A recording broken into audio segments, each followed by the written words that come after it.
ಹೇ ಗೆಳೆಯ, ಬೇರೆ ನಿನ್ನ ಎಲ್ಲ ಆಲೋಚನೆಗಳನ್ನು ಬಿಟ್ಟು ಈ ಕ್ಷಣ ನನ್ನ ಮಾತುಗಳನ್ನು ಗಮನ ಕೊಟ್ಟು ಕೇಳು. ಈ ಕ್ಷಣದಲ್ಲಿ ಈ ದಿನ ನಿನಗೆ ಓದುವುದು ಬೋರ್ ಅಂತ ಅನ್ನಿಸ್ಬಹುದು. ಪುಸ್ತಕದ ಮುಂದೆ ಕುಳಿತು ಓದುವಾಗ ನಿದ್ದೆ ಬರಬಹುದು. ಓದಿನ ಕಡೆ ಗಮನ ಬಿಟ್ಟು ಬೇರೆ ಕಡೆಗೆ ನಿನ್ನ ಆಲೋಚನೆ ಹೋಗಬಹುದು.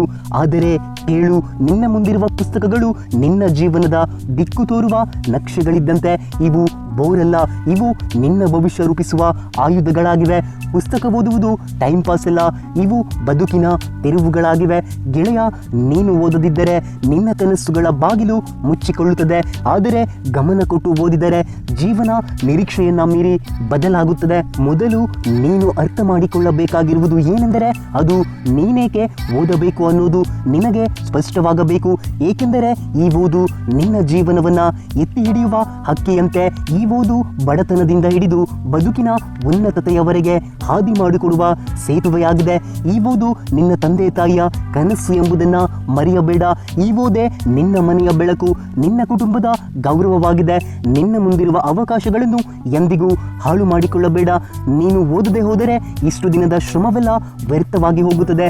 ನೀನು ಈಗ ಶ್ರದ್ಧೆಯಿಂದ ಓದಿದರೆ ಮುಂದೆ ಒಂದು ದಿನ ನಿನ್ನ ತಾಯಿ ಹೆಮ್ಮೆ ಪಟ್ಟು ಹೇಳುತ್ತಾರೆ, ಇವನು ನನ್ನ ಮಗ ಎಂದು, ಇವತ್ತು ಅಧಿಕಾರಿಯಾಗಿದ್ದಾನೆ ಎಂದು.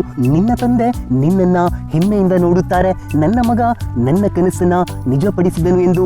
ಗೆಳೆಯ, ಒಂದು ಸಣ್ಣ ಪುಸ್ತಕಕ್ಕೆ ನಿನ್ನ ಭವಿಷ್ಯ ಬದಲಾಯಿಸುವ ಶಕ್ತಿ ಇದೆ.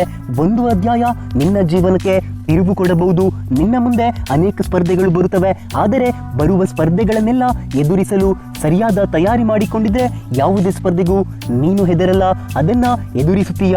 ನಿನ್ನ ಕನಸುಗಳನ್ನ ನೀನು ಸಾಧಿಸಲೇಬೇಕು, ಏಕೆಂದರೆ ಇದು ನಿನ್ನ ಜೀವನದ ಪ್ರಶ್ನೆಯಾಗಿದೆ.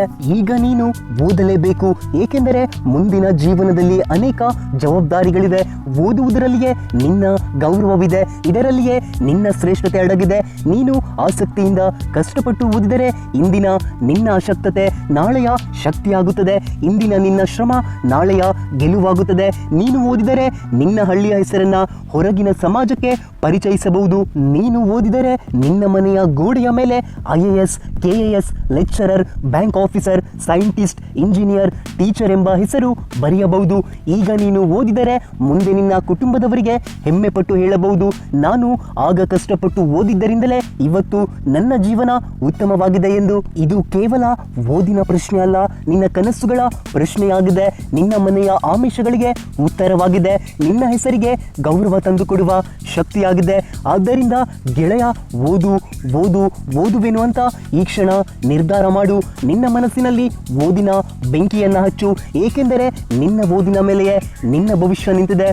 ಒಳ್ಳೆಯದಾಗಲಿ.